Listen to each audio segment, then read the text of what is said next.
Salut à tous, on se retrouve aujourd'hui pour une petite vidéo stratégique sur Res Arcana. Donc l'idée aujourd'hui, ça va être de développer un peu les stratégies que je vais considérer comme de base à Res Arcana. Qu'est-ce qu'il faut regarder en priorité lors du démarrage d'une partie, comment faire la draft et comment optimiser ces différents coups. Alors, la première chose à regarder dans Res Arcana, c'est les 5 lieux qu'il va y avoir. Donc là, j'ai mis une option avec draft, hein. Donc ici, il y a le repère des dragons qui va vous permettre d'engager le repère des dragons et un dragon pour récupérer 2 d'or sur cette carte qui vont vous permettre à chaque or par carte de marquer 2 points de victoire. Donc ça peut être très intéressant si vous avez des dragons. Ici, chose qui est très intéressant, il y a 2 dragons, donc potentiellement ça peut être très intéressant.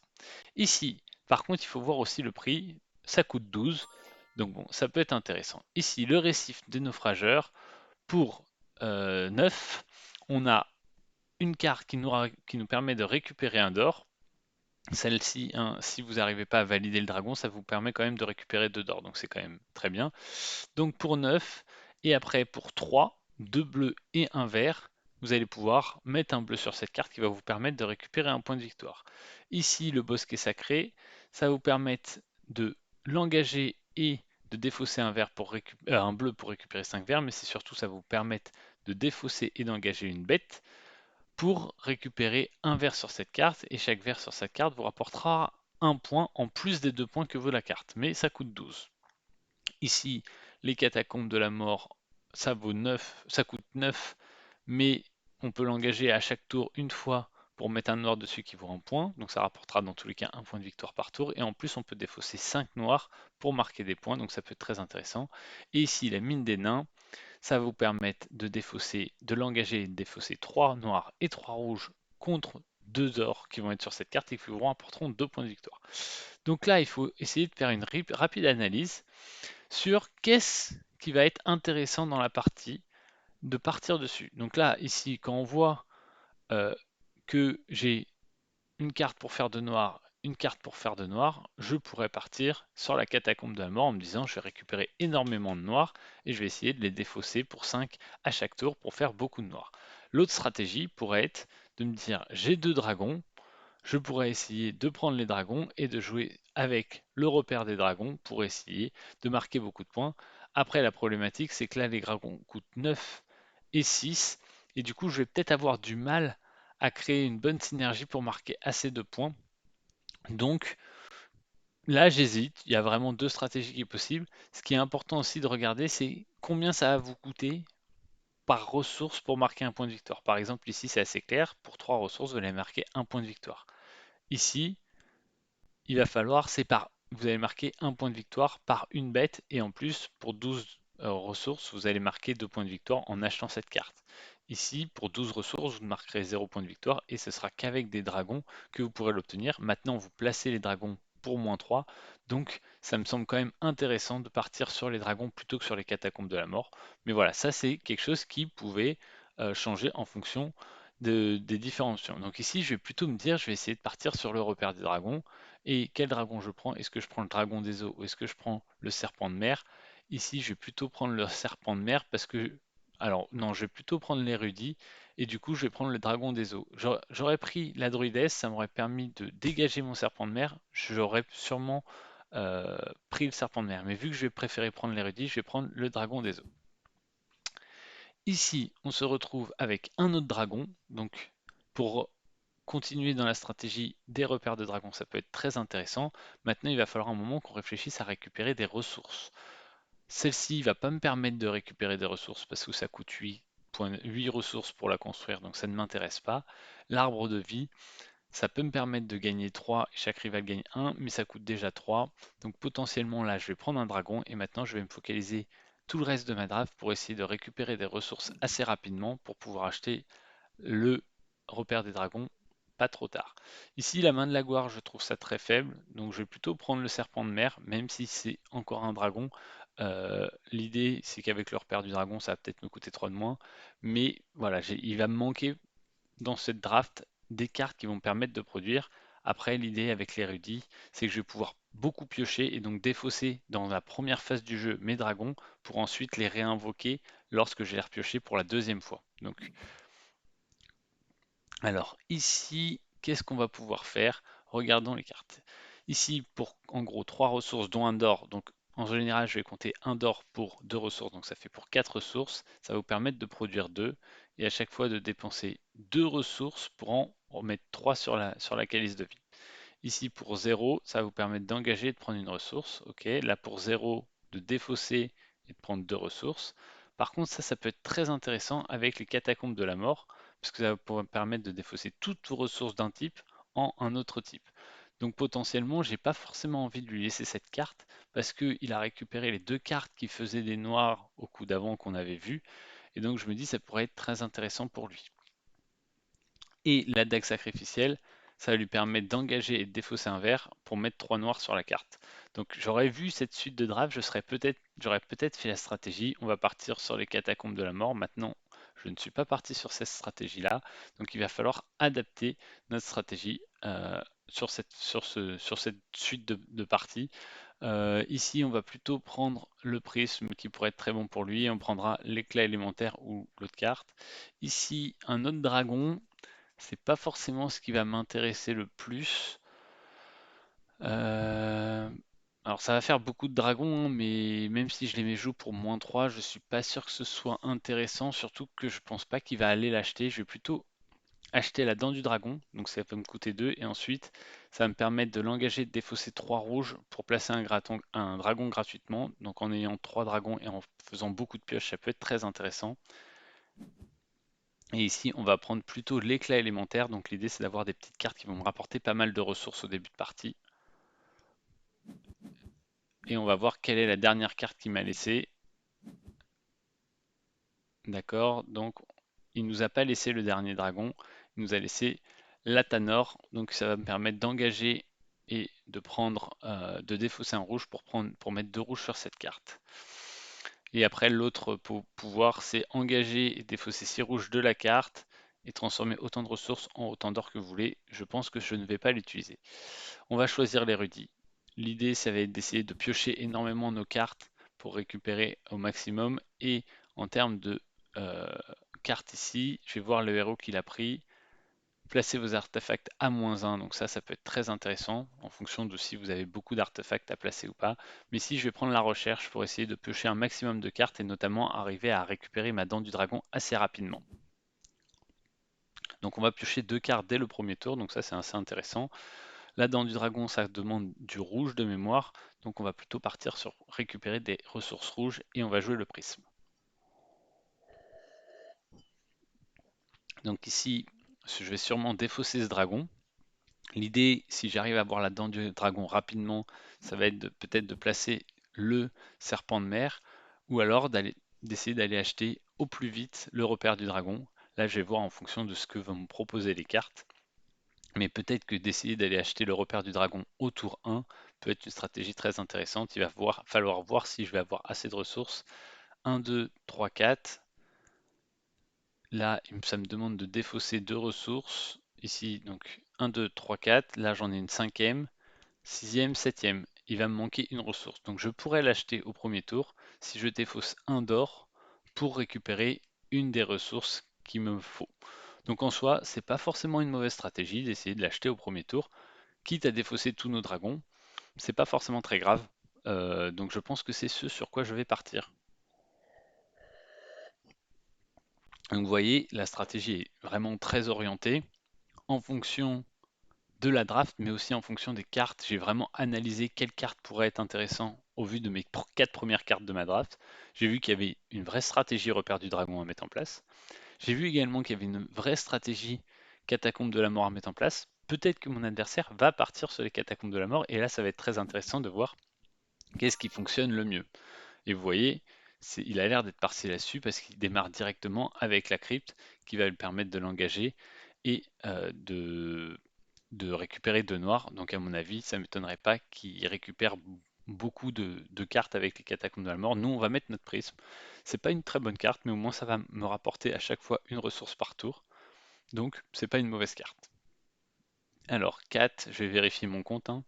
5, 6 en défaussant mon or, 7, 8, 9, 10, 11 et 12. Donc a priori, c'est bon, on va bien pouvoir acheter le repère du dragon euh, sur ce premier tour. Et voilà, je vous conseille dans une stratégie Res Arcana d'essayer de repérer avec quel lieu vous allez jouer. C'est vraiment ce qui va y avoir de plus important.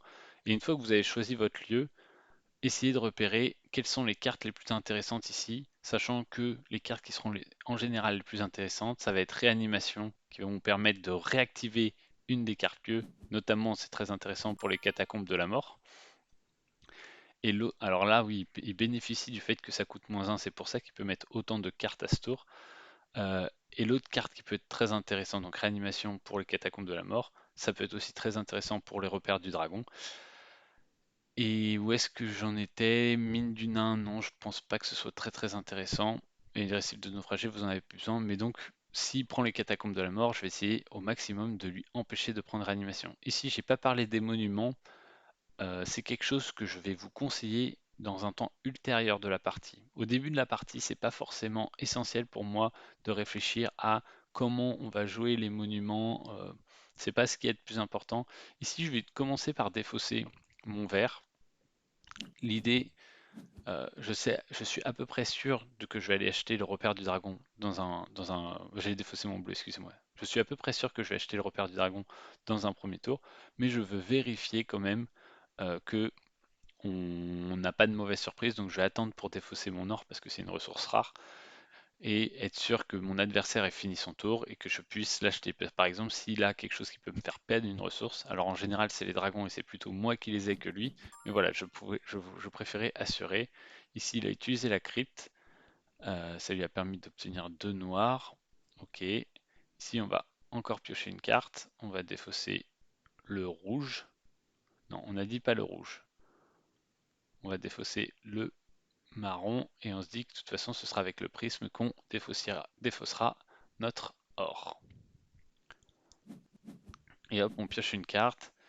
Donc la pierre philosophale, c'est sûr, de toute façon vous voulez la défausser.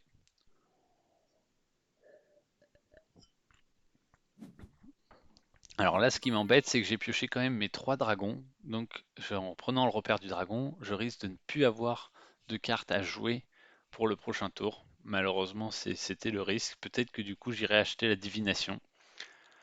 Bon, on va la défausser et on va récupérer une ressource de chaque. Ici, que fait mon adversaire? Il a défaussé Calice pour récupérer 4 noirs, donc il a vraiment cette stratégie où il va essayer d'aller acheter les catacombes de la mort. On l'avait un peu repéré en début de partie. Mais bon, ça va pas être normalement un problème. On va voir quelle est la stratégie qui sera la plus payante. Ici, du coup, je pense que quand il va passer, il va essayer de prendre réanimation. L'idée de prendre réanimation pour lui, ça va être d'essayer d'activer 2 fois la catacombe de la mort. Voilà, ça pourrait lui mettre 2 points de victoire. Nous, avec le repère des dragons, on les placera à -3. Donc en soi, le mieux, ça aurait été de garder le dragon des eaux. Malheureusement, on va pas pouvoir le garder. Peut-être qu'il va falloir que j'aille récupérer la divination au prochain tour pour être sûr d'avoir un dragon à jouer. Faut que j'analyse tout ça. Peut-être que même en prenant ça, je vais quand même manquer de ressources. Parce qu'ici, en prenant le repère des dragons au premier tour, je vais avoir 2 ors qui ne vont pas trop me servir. Et, ouais, je vais quand même faire ça. Je vais prendre le repère du dragon. Je vais récupérer 2 ors. Là, je vais récupérer une autre ressource. Je vais récupérer une autre carte. Ça va me faire 5 ressources. Mais comment donc là, non, non. Le prisme me permet de récupérer qu'une ressource. Excusez-moi, je me suis un peu trompé. Ici, qu'est-ce qu'il a fait? Il finit avec 4 têtes de mort. Il va en récupérer 2 au prochain tour. Peut-être qu'il va devoir réutiliser la réanimation. Ce qu'il a. Non, il a une carte en main, donc non, il a plus qu'une carte en main, donc ça lui ferait au max 6 têtes de mort, 8 avec ça. Et s'il arrive à avoir un rouge, il va pouvoir réanimer la crypte. Ok, là c'est très intéressant ce qu'il est en train de faire. C'est que vous voyez, avec coupe de feu et réanimation, potentiellement il va pouvoir activer sa catacombe de la mort 3 fois. Et donc marquer 3 points de victoire avec les catacombes de la mort. Donc très bonne stratégie de mon adversaire qui est à peu près sûr de finir la partie au tour 4 ou 5. Maintenant, il va falloir voir si nous, on arrive à faire tout aussi bien ou pas. C'est là, ça va être là tout l'enjeu de cette partie. Alors après, j'ai une autre possibilité, c'est me dire je vais lui voler les catacombes de la mort. Alors attendez, je vais recalculer tout ça. Parce que si je défausse ces trois cartes, je récupère 6 têtes de mort. Là, ça me fait 7. Et en défaussant une ressource, je récupère 2 autres têtes de mort. Je peux acheter les catacombes de la mort. Et là, pour le coup, je pense que ça mettrait son plan de jeu à mal, parce qu'il va avoir du mal à rebondir sur autre chose. Vous voyez, on va pas dans l'optimisation de nos coups, parce que clairement, le repère du dragon, je pense que c'était un meilleur coup à faire. Mais je me dis que mon adversaire a une stratégie très spécifique et qui va être très forte vu qu'il va pouvoir utiliser à chaque fois la réanimation de la catacombe de la mort qui va lui permettre de marquer un point de victoire à chaque tour. Donc je vais essayer de le contrer. Et quoi de mieux pour le contrer que de prendre le lieu qui l'intéresse. Et après, comment il va rebondir avec ses 4 têtes de mort, je ne sais pas, mais on va partir là-dessus. Alors je ne sais pas du tout si c'est le meilleur coup, hein, mais je vais essayer de jouer contre mon adversaire. Clairement, prendre le repère du dragon au tour 1, ça fonctionnait bien. Mon problème, c'est que j'avais déjà pioché mes 3 dragons et que j'avais peur de ne pas réussir à mettre un autre dragon au tour 2. Et si vous n'arrivez pas à avoir un dragon au tour 2, le repère du dragon est quand même un peu moins fort. Et donc c'est pour ça que je décide de changer de stratégie et d'aller prendre les catacombes de la mort. Je ne sais pas si c'est ce qui fonctionne le mieux, mais voilà, c'est un choix. Et essayer, c'est un autre aspect stratégique du jeu qu'il faut voir, essayer de voir sur quelle stratégie votre adversaire part pour essayer de le contrer. Donc ici, l'idée, c'est on va chercher, hop, on engage et on paye 1 pour récupérer 2 noirs. Est-ce qu'on paye le rouge ou est-ce qu'on paye le vert? Je pense que le rouge c'est mieux. Et on va récupérer 2 noirs. Hop. Et on va acheter les catacombes. Et là, mon adversaire, je pense qu'il ne s'attendait pas à ça. Engagé pour poser.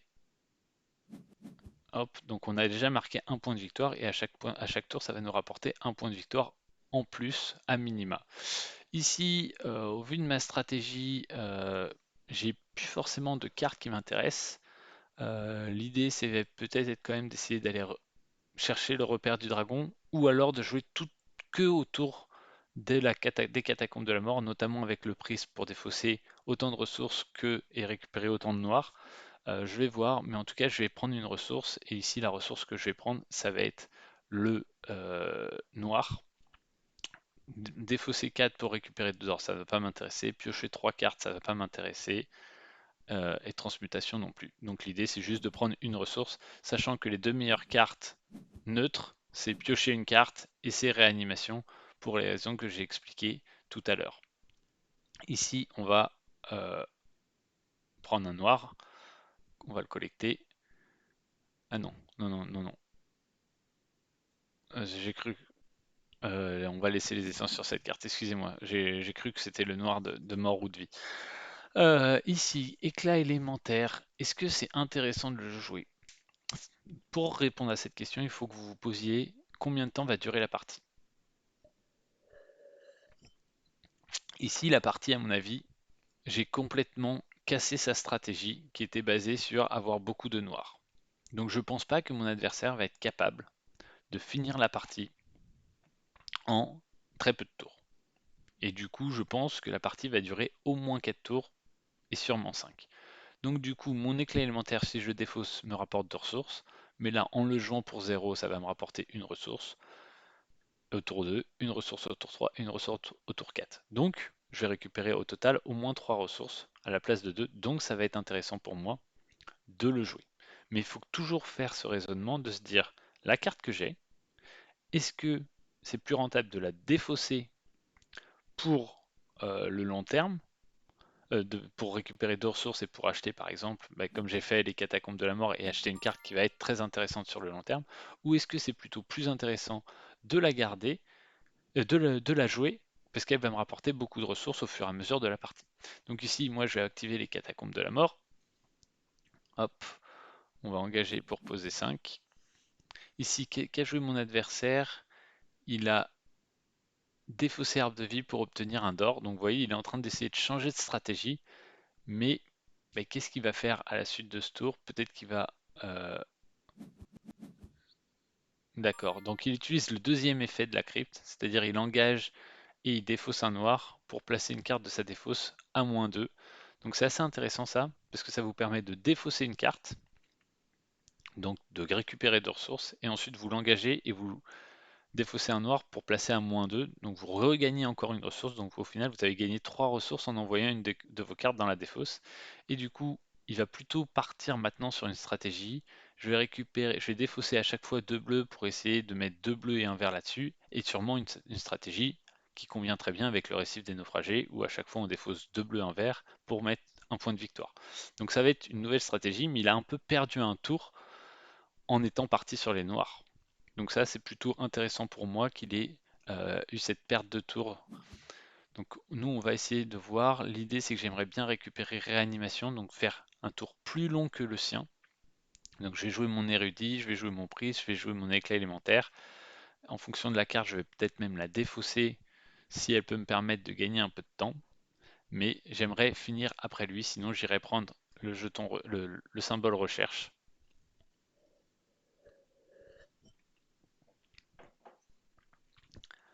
Alors, qu'est-ce qu'il va nous faire? Il a 0 carte en main. Ici, il a une rouge pour réactiver la crypte. Est-ce que c'est ce qu'il va faire? Mettre en jeu vos artefacts avec une réduction de -1. Alors, je ne sais pas si ça fonctionne avec la crypte. Il faudrait que je vois. Alors, pour la calice, je ne peux pas le voir parce qu'il a payé un or, mais il avait la réduction de -2. Donc, même s'il avait une réduction de -3, vu que les réductions ne marchent pas pour les ors, il ne pouvait pas. Donc peut-être qu'on le verra avec l'arbre de vie, s'il réactive la crypte et qu'il joue l'arbre de vie gratuitement, ça va nous apporter cette réponse. Mais du coup, il va quand même avoir du mal à optimiser sa réanimation sur ce tour. Et vous voyez tout l'intérêt d'être allé acheter les catacombes, hein.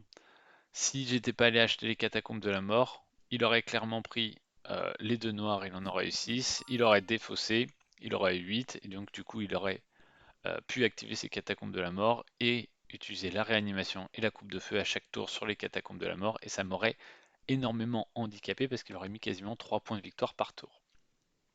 Ici, nous, on va défausser un vert pour piocher une carte. On va voir ce qu'on pioche. Les dents du dragon. Est-ce que c'est assez intéressant de les jouer? Je suis même pas sûr que ce soit intéressant de jouer. Ici, il joue l'arbre de vie. Ok, nous, on va quand même faire notre éclat élémentaire pour prendre un rouge en se disant que potentiellement on va jouer notre dent du dragon. Mais je suis même pas sûr que j'ai envie de les jouer.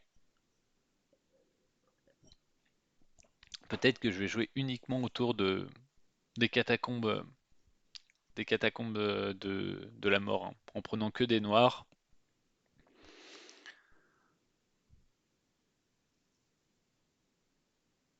Ici, qu'est-ce qu'il va pouvoir faire comme tour en plus? Ici, il va engager ça, s'il va le réanimer. Donc forcément, je vais finir avant lui.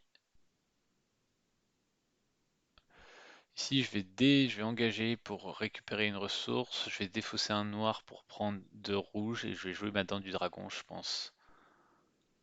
Ça, c'est peut-être une erreur. Là, il faut que je peux prendre 2 ressources, hein.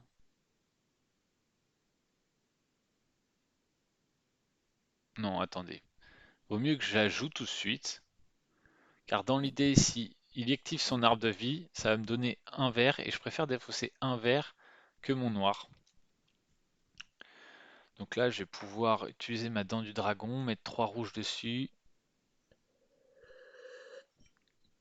et placer. Ok.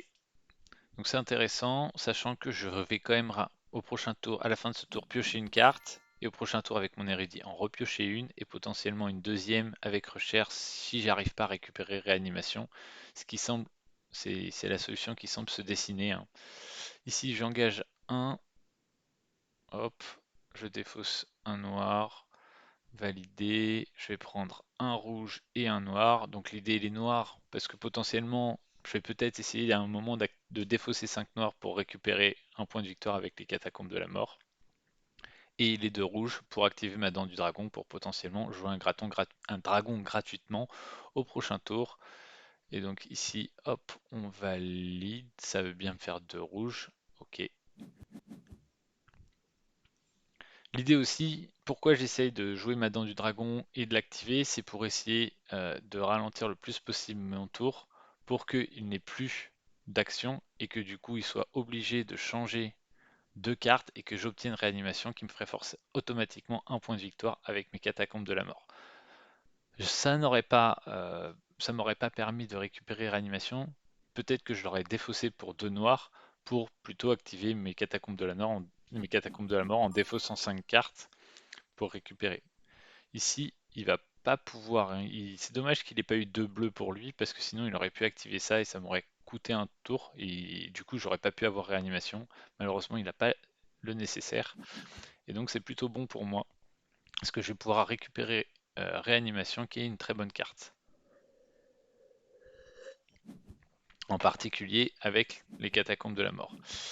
Ce qui va être important également dans les stratégies de base à euh, Res Arcana, ça va être de calculer combien un lieu va vous rapporter de points par ressource.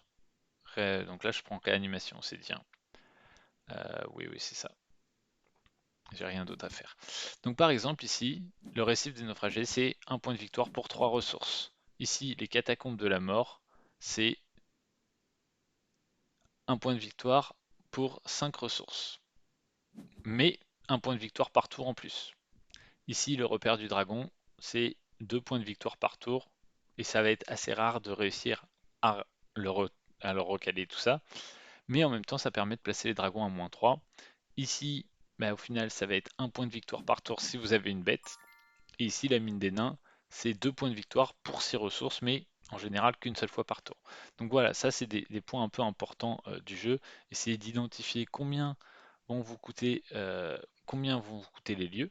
Là par exemple, 9 c'est mieux que 12 par exemple, c'est mieux que 12 ici, et c'est aussi bien que 9 et celui-là coûte 8. Et ensuite, combien de ressources vont vous coûter les lieux pour marquer un point de victoire à chaque fois. Alors ici, je vais défausser mon vert pour piocher une carte. Ok.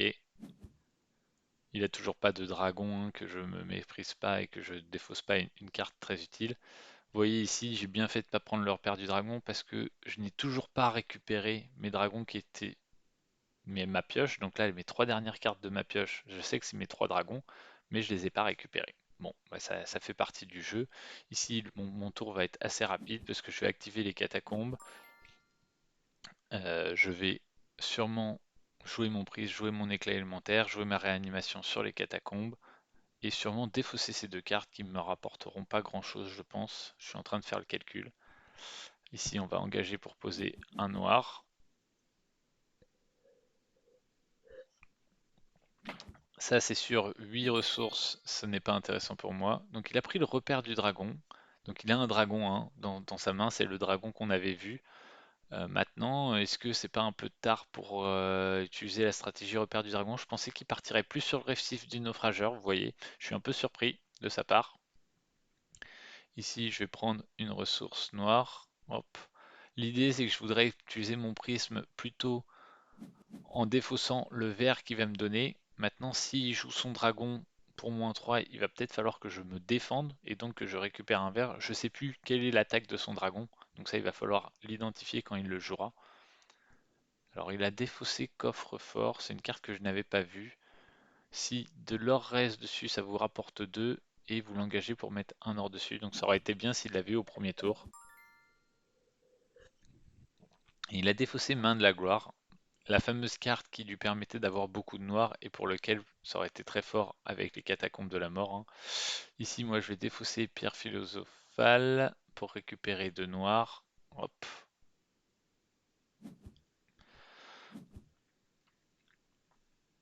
Est-ce que je vais défausser mon or? En gros, les 4 d'or ici pour acheter l'oracle ou pour acheter le colosse, a priori, je ne les aurai jamais, vu que je préfère favoriser la prise de noir.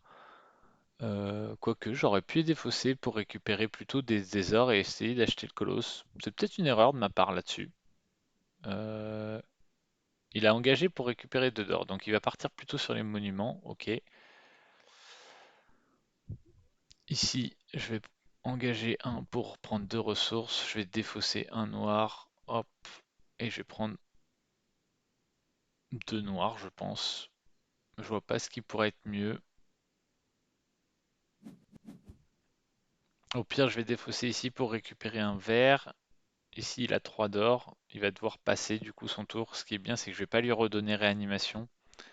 Réanimation, c'est vraiment la meilleure carte avec la pioche, hein.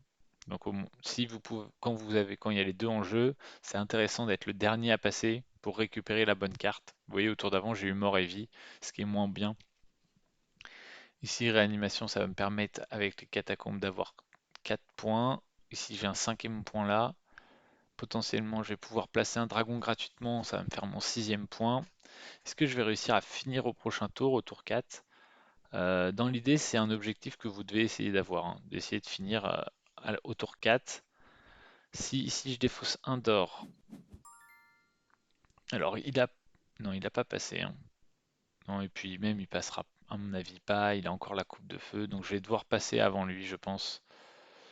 Ici, je vais défausser un noir pour réanimer mes catacombes,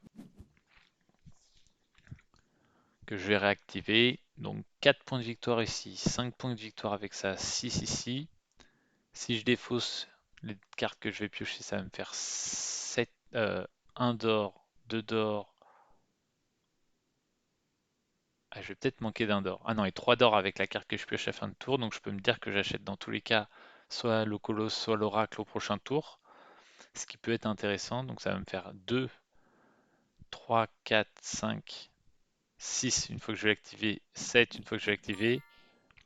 8 au prochain tour en l'activant. Qu'est-ce qu'il m'a joué ici? Non, il a toujours pas joué de dragon, il a juste activé son arbre de vie. Ok, ici j'active les catacombes, j'engage pour poser une essence noire. Et vous voyez, je joue vraiment autour du lieu. Et maintenant qu'on approche de la fin de partie et que je commence à essayer de voir comment je pourrais gagner en atteignant 10 points de victoire au tour 4, je commence à réfléchir à l'optimisation des monuments. Alors ici, donc j'ai mon vert. Ok, donc il va piocher 3 cartes et les ajouter à sa main. Ok. Donc moi c'est plutôt cool parce que je voulais pour récupérer le recherche. Donc là je suis plutôt content. Alors ça c'est intéressant, je maîtrisais pas, mais en fait la défausse de 5 noirs pour mettre un noir sur cette carte, il faut le faire avant qu'elle soit engagée. Dommage, j'aurais su ça, j'aurais sûrement joué différemment. J'aurais sûrement déposé mes 5 noirs au tour d'avant. L'idée pourquoi je voulais le faire plutôt au tour d'avant, c'est pour être sûr de récupérer le jeton premier joueur sur le dernier tour qui vaut un point de victoire. Et ici, je vais défausser pour un d'or. Hop, on défausse pour un d'or. Dans l'idée, c'est ce qu'il faut faire, hein. Et je vais passer avec ma pioche plus les recherches, je vais pouvoir être sûr d'avoir un dragon et 2 d'or. Et vous voyez là l'importance d'avoir la recherche, c'est-à-dire que je vais piocher naturellement une fois, je vais piocher une deuxième fois avec mon érudit, une troisième fois avec mes recherches, donc je vais pouvoir avoir 2 cartes à défausser pour marquer à chaque fois, pour gagner à chaque fois un d'or, qui va me permettre d'arriver à 4 et d'acheter soit le colosse, soit l'oracle, et ensuite de jouer un dragon gratuitement. Ici, je vais laisser les essences sur la carte catacombe de la mort, c'est une certitude, sur la dent du dragon également. Ici, quel est le dragon que j'ai le plus envie de jouer? En soi, je sais pas trop. Par contre, je vais avoir beaucoup d'actions à faire à ce tour, donc je risque de ne pas pouvoir avoir le jeton premier joueur. Donc recalculons, si on n'a pas le jeton premier joueur, est-ce qu'on est capable quand même de gagner au tour 4? Donc là, on a 4 points de victoire. On va avoir un cinquième en mettant ses 6 noirs, un sixième en l'engageant, un septième en plaçant notre dragon, un 8 et un neuvième en achetant une carte ici. Je risque de finir qu'à 9 points de victoire. Ici, il me demande de défausser 2 verts, ou sinon les rivaux peuvent choisir de défausser un noir. A priori, je vais défausser un noir, hein. Euh, bon, ok, donc je vais défausser un noir. Est-ce que j'ai moyen de récupérer assez de noirs? Non, je pense que je vais manquer d'un ou deux noirs, je pense, pour réussir à passer le step des 10 points de victoire. On va tester quand même. Ici, je vais prendre un noir. L'idée, de toute façon, ça va être de prendre que des noirs maintenant jusqu'à la fin de la partie. Non, mais je vais devoir en plus dépenser de ressources. C'est quasiment sûr que je vais pas avoir les 5 noirs pour activer ma catacombe. Mais vous voyez, on va pas être loin de finir à la manche 4, ce qui est l'objectif, hein. Res Arcana, dans une bonne partie, vous finissez à la manche 4 et dans une partie, on va dire, moyenne, vous allez aller jusqu'à la manche 5. Et si ça se passe vraiment très mal, vous allez aller jusqu'à la manche 6, mais c'est très très très rare. Ici, en plus, bon, mais il va pas m'attaquer, hein, il préfère utiliser son repère des dragons, c'est totalement logique, son play. Ici, je vais utiliser les catacombes pour payer 5 et poser un noir dessus. Ensuite, je vais défausser mon vert pour faire ma recherche. Faut quand même que je calcule, hein, c'est peut-être jouable ici, donc je vais dépenser 2, je vais en gagner une, donc je vais dépenser un pour piocher mes 2 cartes. Je vais jouer gratuitement mon dragon et mes 2 cartes, je vais les défausser pour 2 d'or et pour acheter le colosse. Donc non, dans tous les cas, j'arriverai pas à finir avant lui. Maintenant, la question c'est est-ce que j'ai intérêt du coup à essayer de jouer, de rapidement passer pour récupérer réanimation, pour être sûr de gagner au tour 5. Ça c'est important aussi dans une stratégie, dans une partie de Res Arcana. Euh, Quand vous allez voir au moment de la fin de la partie, donc là il a réactivé son repère du dragon. Ah, j'imagine que c'est pour prendre 2 d'or parce que je vois pas comment il va réactiver son dragon, à moins que j'ai raté une carte. Non, je pense. Ou sinon j'ai raté un truc. Ici, je vais défausser mon verre, hop, pour piocher. Celle-là est pas mal, ça l'obligera à défausser un or. C'est peut-être ce que je vais faire. Invoquer celle-ci. Le vert, je sais plus trop. Je vais continuer de piocher du coup, hein, pour être sûr de. Ah non, attendez. Si piocher, c'est sûr, il faut que je le fasse quand même. Euh, Hop, on va piocher, on va voir. Le dragon de la mer, c'est les rivaux peuvent détruire un artefact pour ignorer. Ok, c'est ça dont j'étais pas sûr. Je pense que détruire un artefact, pour moi, c'est pas bon. Donc c'est plutôt celui-là qu'il faut mieux que je joue gratuitement. Par contre, je pourrais essayer d'activer plusieurs fois. Intéressant ça. Je peux activer mes dents.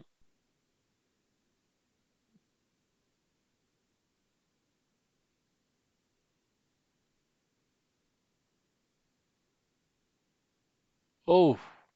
Je pensais que c'était les trois, il fallait qu'ils restent sur le dent du dragon. J'ai mal compris la carte de dragon. Je pensais que les trois ressources devaient être sur la dent du dragon pour placer un dragon gratuitement.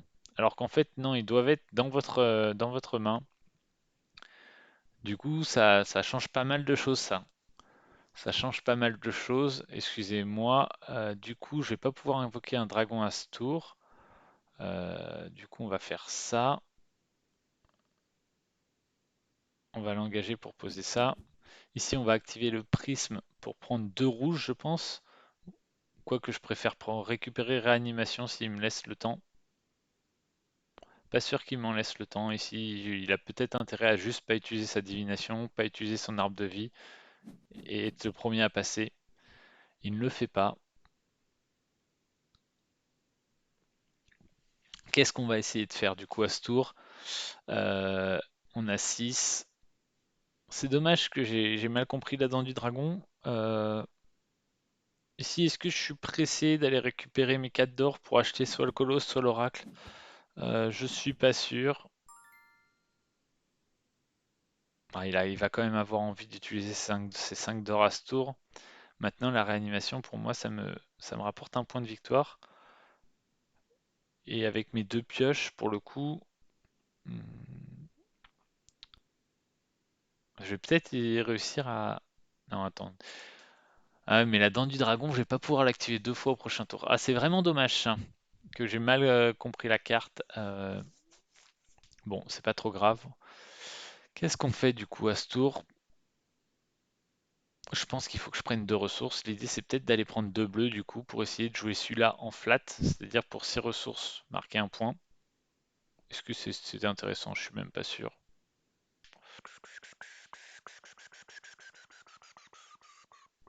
Ou sinon, essayer d'activer les catacombes, hein. Encore une fois de plus au prochain tour.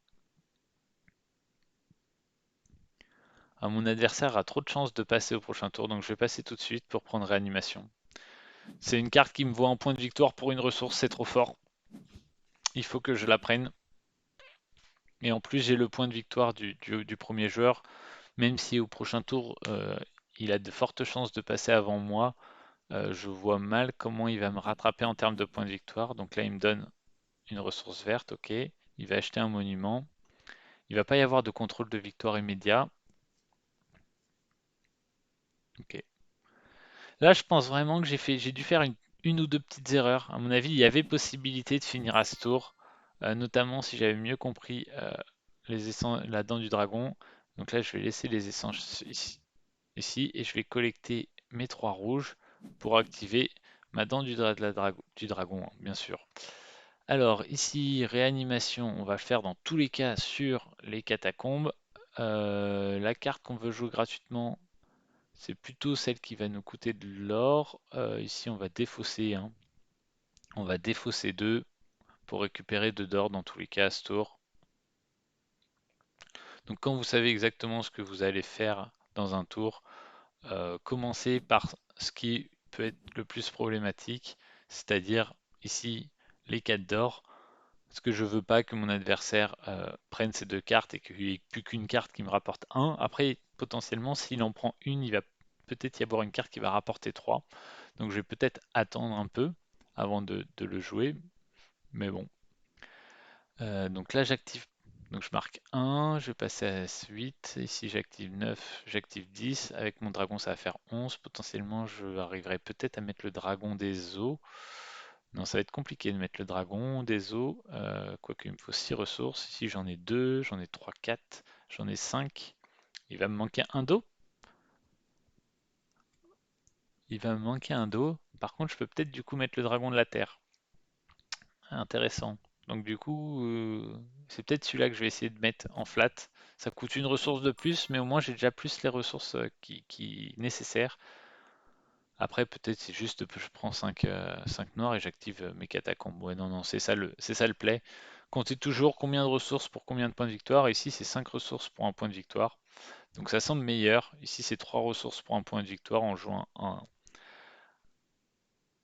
un serpent. Donc ici, il va avoir 7. Il va essayer d'acheter le bosquet.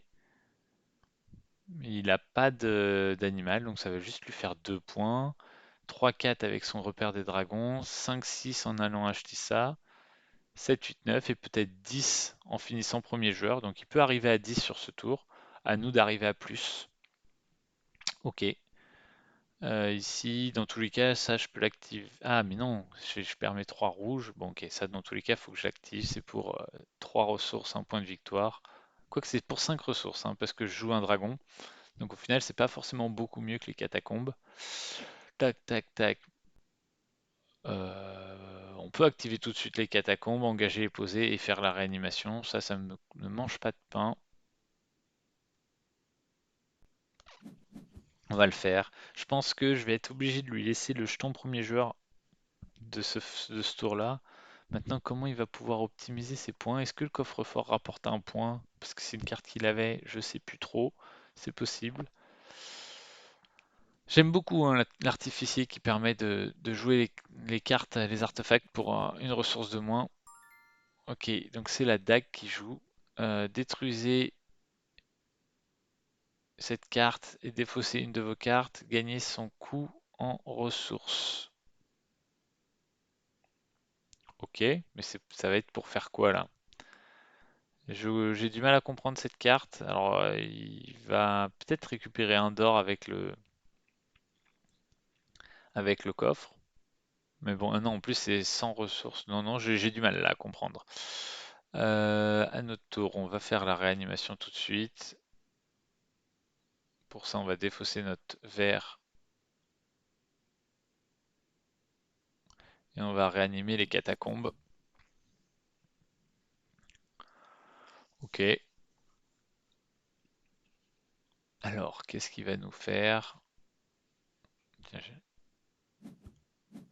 forcément, il a activé son repère du dragon pour marquer 2 points. Jusque-là, rien de plus logique.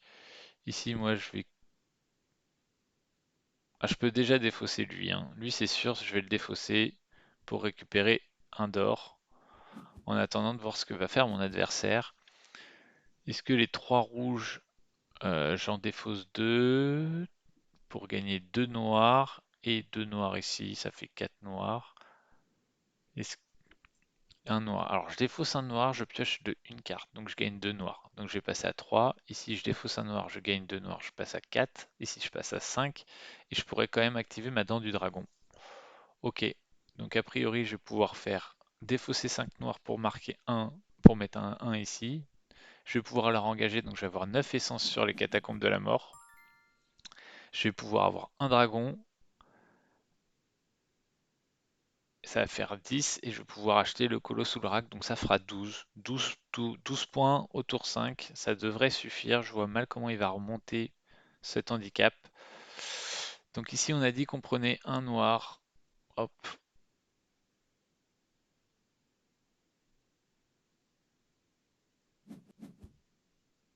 En fait, activer la dent du dragon et défausser 3 rouges pour placer mon dragon, ça va me rapporter 5. Enfin, ça va me rapporter 1, excusez-moi, mais pour 5 ressources, parce que le dragon que je vais jouer, c'est l'équivalent d'une carte défaussée, donc de 2 ressources. Donc c'est exactement pareil que les catacombes de la mort. Par contre, ça peut me permettre d'activer un dragon pour lui faire défausser un d'or. Donc je vais le faire au prochain tour, tant qu'il sera joueur actif.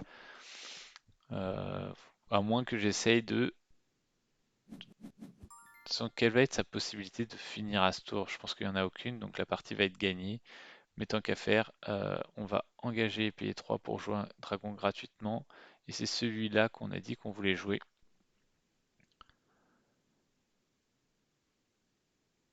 Hop. Donc on va être à 8. Non, là je pense que il a aucun moyen de revenir à 7 points de victoire, donc la partie va être gagnée. Et à mon avis, sur cette partie, ça s'est joué vraiment sur, alors forcément la draft où on a drafté sûrement les bonnes cartes, mais c'est surtout la draft où on a repéré quelles étaient les deux stratégies potentielles sur cette partie, qui étaient avoir la crypte, plus la dague, plus des choses qui réaniment et d'aller partir sur les catacombes de la mort, ou de prendre le repère du dragon avec pas mal de dragons, et notamment la dent du dragon, hein. Et une fois qu'on avait repéré ceci, on a, nous, pris pas mal de dragons en se disant on va jouer repère du dragon, mais du coup, on avait la crainte que notre adversaire joue catacombe de la mort, et au final, quand on a vu son départ où il avait 4 noirs et que nous, on pouvait acheter les catacombes de la mort, même si vous l'achetez et que vous récupérez pas énormément de noirs, ça reste un point par tour, voire 2 points par tour quand vous avez réanimation. Donc ça reste une carte très très forte. Et du coup, on est foncé là-dessus pour l'empêcher, lui, de jouer autour de ça et de jouer repère du dragon. Je pense honnêtement que si j'étais parti sur le repère du dragon, on aurait tous les deux réussi à finir la partie tour 4.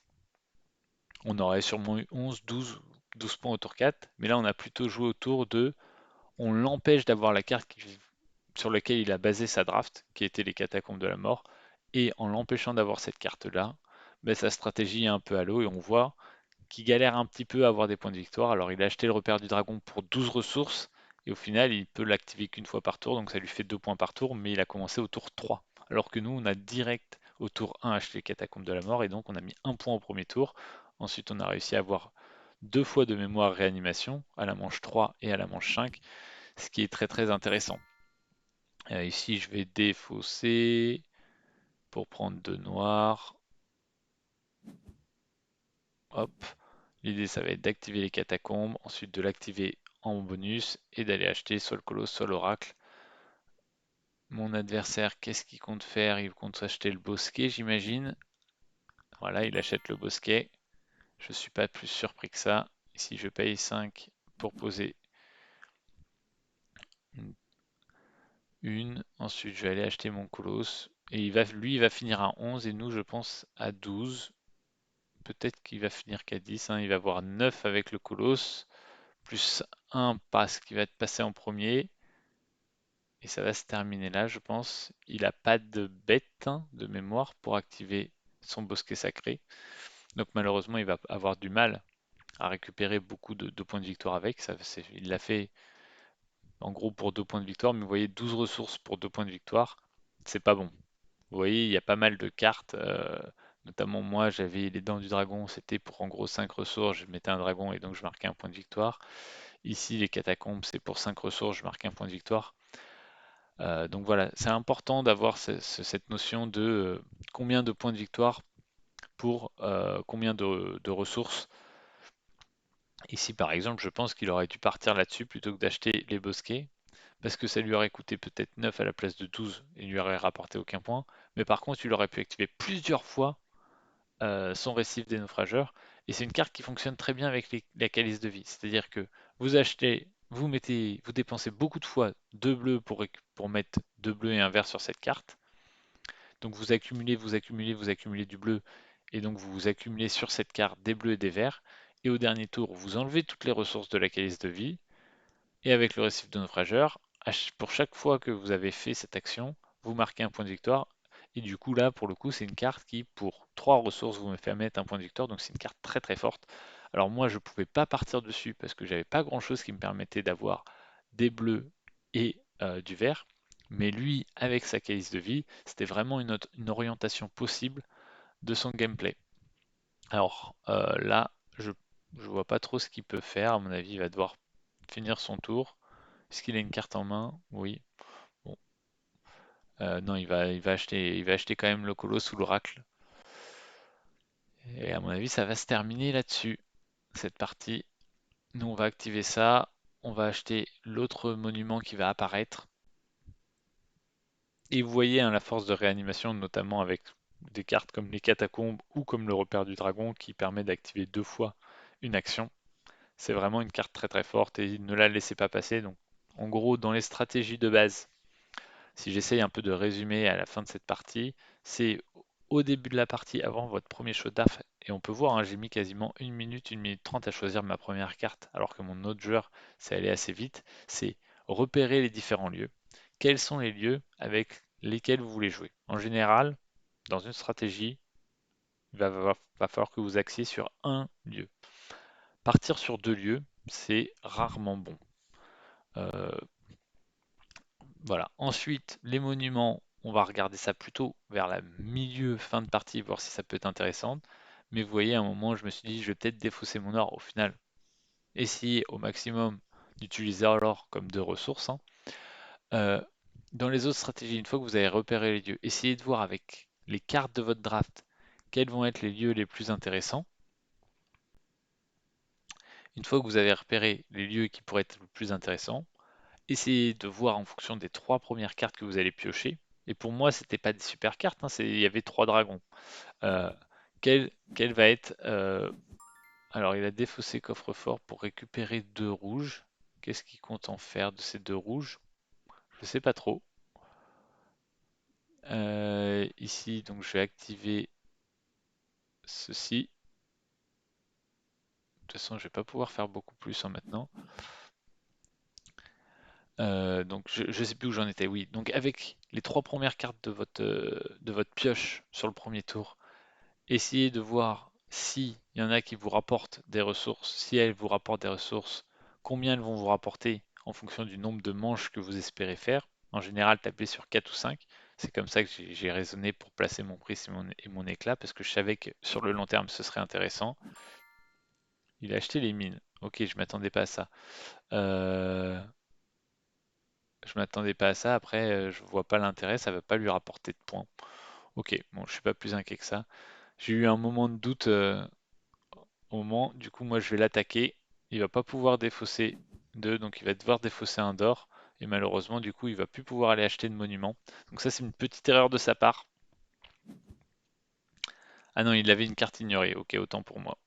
J'avais pas fait attention qu'il avait une carte ignorée. Bon, mais du coup, j'ai perdu clairement un tour avec mon dragon. Et du coup, sûrement le jeton premier joueur. Donc, sûrement mal joué ce que je viens de faire. Bon, c'est pas très grave. Je pense que la partie va quand même être gagnée. Je vois pas comment il pourrait marquer plus de points là. Ici, j'ai 9, j'ai 10 avec mon dragon. Je vais avoir 11, 12 avec le monument. Lui, il va avoir 9, plus 1, 10. Et ça va être fini là-dessus. Donc voilà, pour revenir sur les stratégies de base, donc avec vos 3 premières cartes de la pioche, essayez de voir comment vous pouvez euh, mettre des cartes qui vont vous rapporter des ressources et aussi voir si quels sont les lieux que vous allez pouvoir acheter au premier tour ou au deuxième, mais en tout cas, essayez de fixer votre stratégie et vous rappeler des cartes de la draft qu'il y avait eu pour savoir sur quelle stratégie vont partir vont partir vos adversaires. Alors c'est beaucoup plus facile à faire quand vous êtes en 1 contre 1 parce que et vous pouvez beaucoup plus jouer autour d'un lieu parce que si c'est comme j'ai fait là où je me dis il y a un lieu qui l'intéresse, qu'est-ce qui s'est passé? Ah, il a pris le premier de la pioche. En soi, c'est pas bête de prendre le premier de la pioche. Il savait qu'en prenant ce qui coûtait 2, il avait aucune chance. Donc ça me choque pas qu'il ait pris le premier de la pioche. Ici, moi, je vais prendre le colosse. Hop, ouais, ça change rien. Je vais prendre le colosse. Et donc, du coup, je disais, oui, essayez de repérer quels sont les lieux sur lesquels vous allez jouer. Et quand vous êtes en 1 contre 1, pour le coup, essayez de repérer aussi quels sont les lieux qui vont intéresser votre adversaire pour l'empêcher de les prendre. Et voilà, en jouant comme ça, normalement, vous allez réussir, a priori, à finir tour 4 ou 5. Ici, je vais défausser pour prendre 2 ressources, parce qu'en cas d'égalité, ça joue sur les ressources. Hop, et on va passer. J'aurais sûrement pu... Vous pouvez acheter un nouvel objet magique. Ah oui, choisir un nouvel objet magique. Mais voilà un peu les stratégies importantes. Et après, bah, vous voyez, marquez quand même la grande majorité de vos points avec un seul des lieux. Je pense que c'est pas forcément intéressant et rentable de répartir sur plusieurs lieux. Donc voilà, moi clairement cette partie je l'ai gagnée au moment où j'ai réalisé que au premier tour, en jouant la crypte, il n'allait pas pouvoir acheter les catacombes, que toute sa stratégie était basée autour des catacombes et que moi en défaussant tous mes dragons, je pouvais acheter les catacombes et que du coup ça allait totalement me bloquer. Et cette prise de conscience a été liée aussi au fait que j'avais mes 3 dragons en main dès le début. Du coup, pour acheter le repère du dragon au tour 1, j'étais obligé de défausser toutes mes cartes et que j'avais une chance de ne pas avoir de dragon au tour 2. Donc c'était très mauvais. Au niveau des personnages, l'érudit est très très fort. Tous les personnages qui vont vous permettre de piocher sont très très forts. Tous les personnages qui vont vous permettre de réactiver des cartes, notamment, il y en a un qui vous permet de réactiver une bête ou qui a l'effet exactement comme celui de réanimation, sont des cartes très très fortes. Celui-là, je l'aime beaucoup, mais ça va vraiment dépendre de votre draft. Essayez de compter combien de cartes vous allez devoir jouer. Ici, par exemple, il a joué une, 2, 3, 4, 5 cartes. Donc en gros, ça équivaut à lui avoir rapporté un par manche, même si c'est un peu différent parce que ça rapporte des points, des ressources plutôt en début de partie et du coup vous pouvez les réutiliser, donc c'est un peu mieux, mais j'aime beaucoup. Concrètement, ceux qui permettent de rapporter une des 2 ressources au choix, il faut essayer de les éviter, c'est pas les meilleurs mages. Et voilà, que dire d'autre? Bah, je pense que j'ai un peu fait le tour. Donc voilà, premier tour, bien faire attention au lieu. Et après, sur la fin de partie, faire attention au monument.